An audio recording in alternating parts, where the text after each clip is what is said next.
Welcome back to the channel, everybody. Let's get after it.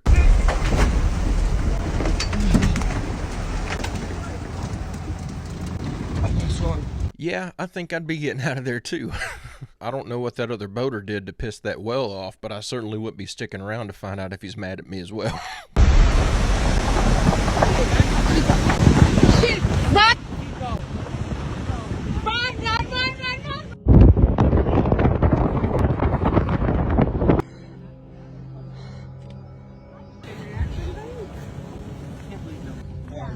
Let me go first so I can make sure stuff's stable. Walk right where I'm walking. I would say everybody wants to move out of here really quickly because we don't know how safe this is. This could be really, really dangerous. Feel free to grab my hand. Feel free to grab my hand. Hey, Nate! But just keep moving. Unless there's big holes. Follow that guy in the St. Louis City here.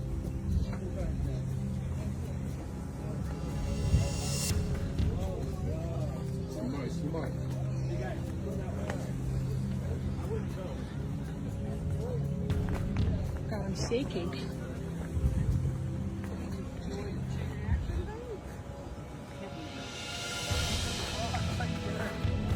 Everything is destroyed. Oh my God. Oh my God. Max, keep going, keep going.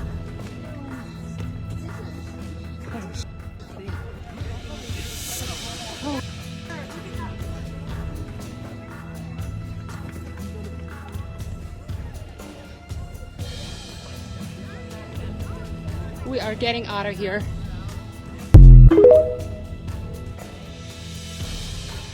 I swear, people never cease to amaze me with their sheer lack of critical thinking. Yay! That supermassive volcano that's supposed to one day go off and completely wipe out America and reshape the entire landscape just spat up. Let's all go check it out. The states are taking children, giving them to somebody else for money that they get from the federal government. That means that all 50 states are involved in government-subsidized child trafficking. It's a ring. It is the largest and most pervasive child trafficking ring in the history of the world by sheer money and numbers. Children are seized unnecessarily from their families due to the federal aid entitled the Adoption and Safe Families Act. It was put into law in 1997 by Bill and Hillary Clinton, and I said it that way on purpose.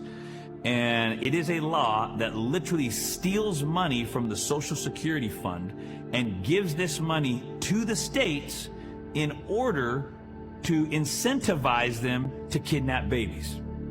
To receive the adoption incentives or bonuses, local CPS must have more children. They must have more merchandise to sell. Every child, once you've added it all up, is worth approximately $1 million to the state. But we've been told that this is a $60 to $80 billion a year industry, meaning the federal government is taking $80 billion a year and giving that money to all of the 50 states to kidnap children. Parents are victimized by the system that makes a profit for holding children longer and bonuses for not returning children to their parents. But their own statistics state that 83% of all children who are taken by CPS, Child Protective Services, are for unsubstantiated allegations, meaning never should it have happened in the first place. So that imagine anything else in the world where you know you get it wrong 83% of the time and you admit it, but you just keep doing it. Case workers and social workers are often guilty of fraud. They withhold and destroy evidence. This is something I've been aware of for a long time, and I think it's right up there at the top of the list for scariest reasons why you wouldn't want to live in America. When you hear a social worker say that it's never the desire to remove a child from their home, now you know that is a lie. Not only is it their goal, but it's an incentivized goal. Be careful if the state gets involved in your family affairs. They don't care about your family or your kids' well-being. They just care about getting that money. First off, a lot of weird been going on in my personal life, but I won't get into that because I don't want to make this about me. So what have we learned? We learned that these guys own the building, that this guy, who happened to be in a commercial for these guys, climbed on top of to try and pew-pew this guy. This guy, who hates all the stuff that's going on in Ukraine, And these guys are trying to rebuild Ukraine. They have massive contracts. But when this guy's in office, bye-bye Ukraine money. And at the same time, these guys, who are also owned by these guys, live streamed this guy's rally for the very first time. This guy's had so many rallies, and they've never live streamed any. All of a sudden, they want to live stream a rally? But if that's not crazy enough for you, these guys, who are also owned by these guys, decided to bet against this guy's company the day before. I don't know. I'm not accusing anyone of anything. I'm just sharing facts. This is what we know. Interesting. Look, at the end of the day, I have you guys' back, all right? I'm a man of the people. I'm going to share whatever information I see and I'm able to validate. That's it. So I have your back, and I expect you, if anything happens to me, that you guys have mine. Just know I would never, under any circumstance whatsoever, I would never myself, all right? Ever. I try to be careful not to put things in my videos that would make them appear to have some sort of political element to them, because this channel is supposed to be an escape from all that. I get sick of hearing about it, so I'm sure others do as well. All that being said, this conspiracy has to be covered. We are literally watching a conspiracy develop in real time as the facts come out and slowly destroy the narrative that we've all been given regarding the events in Butler, Pennsylvania. On a slightly related note, I'm crossing my fingers that the monopoly of BlackRock will soon be challenged in the US, and maybe we can force them out of the housing market. Hey, if you're enjoying this video and you like this kind of content, I make a new one just like it every day, Monday through Friday at 3 p.m. It would be awesome if you'd hit that subscribe button and come back tomorrow to join me. The ocean just got a whole lot stranger today because scientists have just discovered that something is producing what they call dark oxygen on the sea floor. And to put this discovery in perspective, until this paper was published yesterday, scientists believe that the oxygen we all breathe and rely on to survive could not be produced without sunlight. Yet the depth of ocean where this discovery was made was in complete darkness. And not only that, because it also seems to be produced by non-living, non-biological sources described as lumps of metal on the sea floor, which is another baffling discovery because scientists also previously thought that most oxygen was created by living organisms. But it gets crazier. The paper outlines that trillions of these naturally occurring metallic nodules each produce an electrical current close to that of a AA battery. Goddamn cavemen had batteries and electricity and didn't even know. And as you were probably taught at school, or not, this electrical current can split water, H2O, into hydrogen and oxygen. I mean, just the fact that we can still be making groundbreaking discoveries like this in 2024 is wild enough, but it gets even more interesting because just think about what that could mean for other planets. If we now know that oxygen can be produced by non-living organisms, it changes our perspective on which exoplanets out there could have a oxygen atmosphere, which, as you know, is necessary to sustain life. This just makes me question all of those supposed livable planets that we've discovered out there. If we now know that something other than a living organism can create oxygen, and we've been looking for oxygen on other planets as a sign of life, then that theory of oxygen signaling life just kind of went out the window. So discovering oxygen on another planet may mean that it's potentially inhabitable, but not necessarily that it's inhabited. It's far from over. Show me your hands! Show me your hands! I don't care! Show me your hands! Is there anybody else in the car? Step back to the sound of my voice! Step back to my voice! Step back to... You better step back to the sound of my voice and do it now! Listen to me! Listen to me! Listen to me! Listen to me! Turn around and face the other way! Walk backwards to the sound of my voice! Walk backwards to the sound of my voice! Then you better do what I tell you to do. Walk backwards. Walk backwards. Walk backwards to the sound of my voice. Walk backwards to the sound of my voice.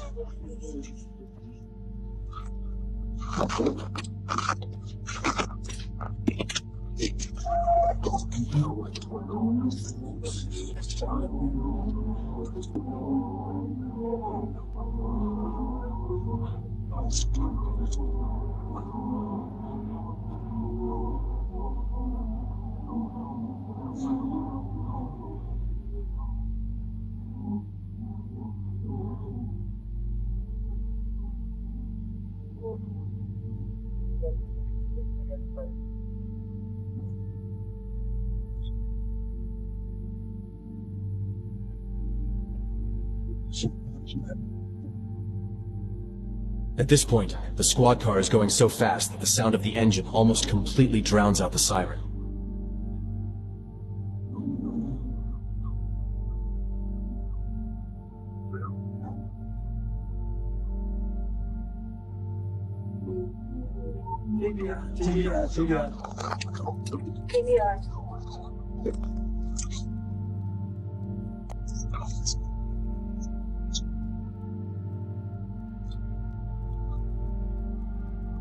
Driver, step out of the car! Driver, step out of the car! Step out of the car! Step out of the car! I know this isn't a creepy video or a conspiracy video or anything, but I have something to say about it. I got pulled over by a cop the other day, and the situation was elevated to a screaming match within seconds because of the attitude of the officer and the way that he approached my vehicle. I used to be a strong supporter of the police and would have a massive amount of respect for anyone in uniform until they gave me a reason not to. It is now my opinion that almost all of the good police officers, those who took their oath to uphold the law and be a service to their community, are all gone. They left during the summer of love riots when the country turned their back on them, and then the last holdouts left when they were forced to take a jab against their better judgment. Every single cop I interact with now seems to be some young, aggressive guy looking for a problem. I know it's not every cop, but I can't help but feel like most of the good ones are gone. Just a heads up, be careful out there. There's a video of the Queen. When the Queen died, there's a mic on that they didn't know was on, and they leaked some information, and there was a conversation going on that wasn't supposed to go on live television. While they were recording it, you can hear the Queen's like team saying some weird stuff. Listen.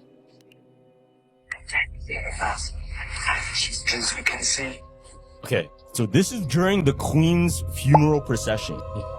She said, this is the exact words, "The death is irreversible, and the fact she is trapped."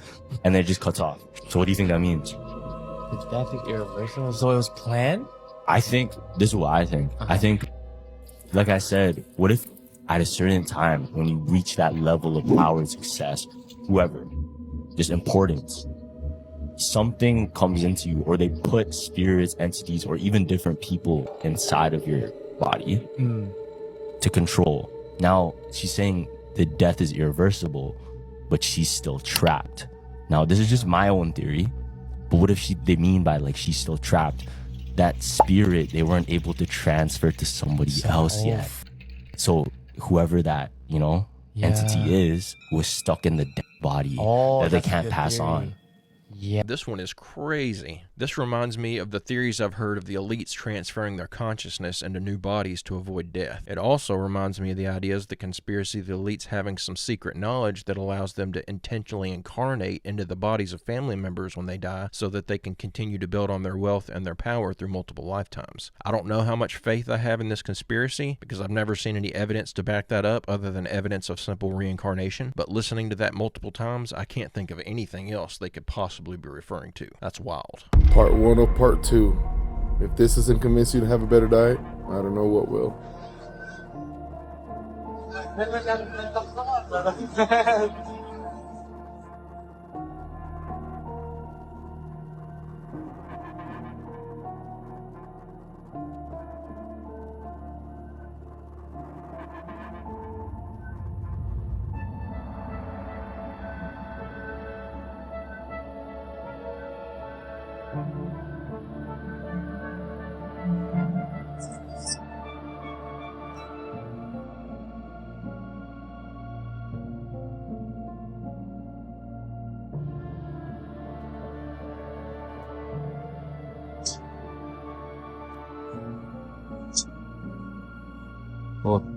알코올이 직관자들.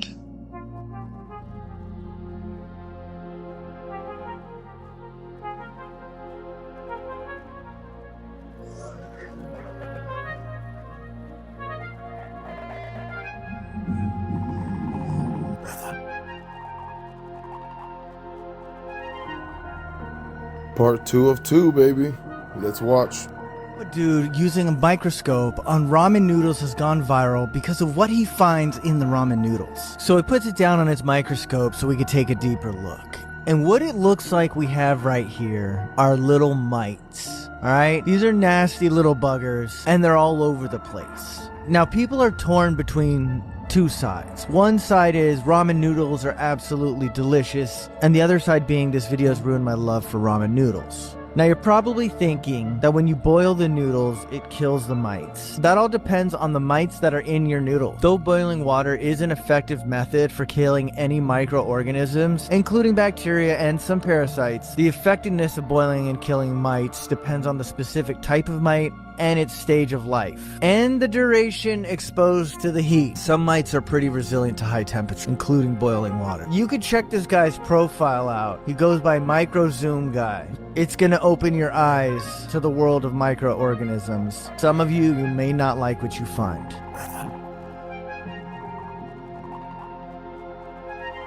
I know that they say that ramen is supposed to be one of the most unhealthy things you can eat, but I didn't know that that's because it's full of mice and mites.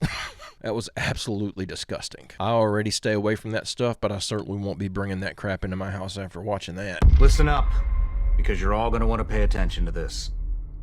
Pre-9/11, the U.S. was given several warnings by a man named Ahmad Massoud, leader, commander of the Afghan National Resistance Front. Those warnings stated that there was an imminent terrorist attack that was going to happen on U.S. soil. And his warnings were completely ignored by the administration at the time. And we all know how that ended.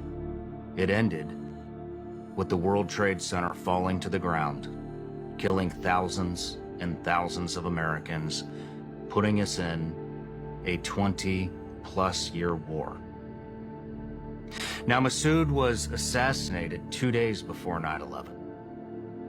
And he's survived by his son, also Ahmad Massoud, who's following in a parallel pattern of his father's footsteps. Also, now the leader of the Afghan National Resistance Front. And Massoud is once again warning the United States that there is an imminent threat for a terrorist attack to take place once again right here on U.S. soil. And once again, his warnings are falling on deaf ears and being completely ignored. In fact, as D.C. tries to cover up the way the Afghan withdrawal happened, they've blacklisted him from coming to the U.S. And so SRS has taken action. We've created a petition. The link is below in the description. And I urge every veteran who fought in the global war on terrorism to sign that petition. And if you have a family member who fought in that war, sign the petition. And if you're a citizen who's concerned that what Massoud is telling us is actually true and there is an imminent threat to the U.S. that there will be a terrorist attack, I urge you to sign the petition. We're going to get the petition to Representative McCall, who is chairman of the House of Foreign Affairs Committee. He's over the State Department. He can get Massoud in front of Congress so Congress can hear what that man has to say about these threats and about the way that withdrawal happened. Trust me, this is in all of our best interest. Sign the petition. Personally, I just don't see how this couldn't be coming down the line. It seems like every country hates ours right now, or they have zero respect for us. I would hope that things start to take a turn soon and it doesn't come to this, but you can only piss off the entire world for so long before they bite back.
I don't have a clue what that was. It didn't look like a SpaceX launch or anything. It kind of looked like a wormhole or portal opening up in the sky. It was fascinating seeing it caught by so many different people at different angles though. At first I thought it was a projection of some sort coming from the bottom right hand side of the frame, but it doesn't give that appearance in some of the other shots, so I just don't know what to make of it. There is no reason for this.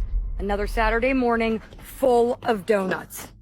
Do you see the scale of this? Like, can you tell really organizations or people like me would come and get this at night before they throw it away and distribute it to the homeless and food pantries and stuff? And it's every day. They make too many donuts, they don't sell, and then you have hundreds, there's probably 1,000 donuts, there's more than 1,000 in here, I'm sure. Literally the ground up. This isn't just a top layer. As far as you can go down, there's boxes of donuts. Makes me sick. No reason at all. But it's gonna happen again tomorrow, and the next day, and the next. I hope you have a good weekend. Do something kind. This has been going on for forever, too. When I was about 12, I used to go with my grandmother. She would get this free bread from this old man who would go behind these grocery stores, and he'd clear out the bread and pastries that they threw away and take it to church food pantries. Eventually, the guy got in trouble with the police for getting the bread out of the dumpsters. So they would rather you get arrested than for you to eat the donuts that they threw in the garbage. And you know that with as many businesses that do this all over every state, there's plenty enough food to fix the starvation issues some are having in this country. Just another symptom of a broken society. The girl is spitting facts. When you're a Christian and then you start listening to this music again, can we talk about how you listen to lyrics differently? Like, for example, that song, in New York, concrete jungle, who's that on that song? Jay-Z? In the song? Have y'all listened to the lyrics? It says, Hail Mary to the city, you a virgin. Jesus can't save you. Life starts when the church ends. What the? Did y'all know that song said that? Cause I didn't. I didn't. Me growing up all day in New York. Y'all hear Jay-Z's line in it? We are allowing that same spirit that created those lyrics to indoctrinate us. Pretty sus. Share this with somebody who needs to hear it. So I actually had to look this one up because I didn't believe it when I first heard it, but she's 100% correct. I bet I've heard that song 100 times or more. I've sang along with it, I've had it stuck in my head multiple times, and I had no idea these lyrics were in there. Be careful what you're listening to. The latest victim of the Mandela effect is none other than Marilyn Monroe. One of Marilyn Monroe's most defining features on her face is her beauty mark. I'm sure as soon as I said it. You pictured exactly where it's at, but where did you picture it? Did you picture it right here, or did you picture it over here? If you thought it was like over here, like above the lip, I'm sorry, you are incorrect in our current reality. Her beauty mark has always been right about there. When I saw this, I was like, is this just me? So I asked a few friends, and everybody agreed with me. But then that made me wonder, did the famous Monroe piercing that was really popular a few years ago change too? And no, it did not. The Monroe piercing is where we all thought that Marilyn Monroe's beauty mark was this whole time. So if Marilyn Monroe's beauty mark was always up by her cheek, then why did people start doing piercings above the lip? I say it's the Mandela effect. You can call it whatever you want, but I want to know what you remember. This world we're living in is just crazy. I would like to stop jumping into alternative timelines now, please. All right. Some of these are really starting to get me now. Who exactly is saying that everybody else is wrong about this one? Because I absolutely remember her beauty mark being just above her lip, not all the way over beside her nose. The more these Mandela effects come out, the more I'm convinced that these Mandela effects aren't even a real thing, and it's just some government social experiment to see how boldly they can lie about things that are obvious lies and get the public to ignore what they're seeing with their own eyes. But guys and gals, I'm going to go ahead and end the video right there. I hope you enjoyed these clips we watched together today. I'll be back tomorrow with another video. I hope you come back to join me. Don't forget to leave a like and subscribe if you haven't already, and don't forget to check out www.barry-stepp.com if you would like to order yourself a shirt or a hat and help me support the channel. Also, don't forget to post your photos of your merch over in the Discord to get your photo in a video. But with all that out of the way, I hope everyone has a great, safe, fantastic rest of your day, and I will see you all tomorrow.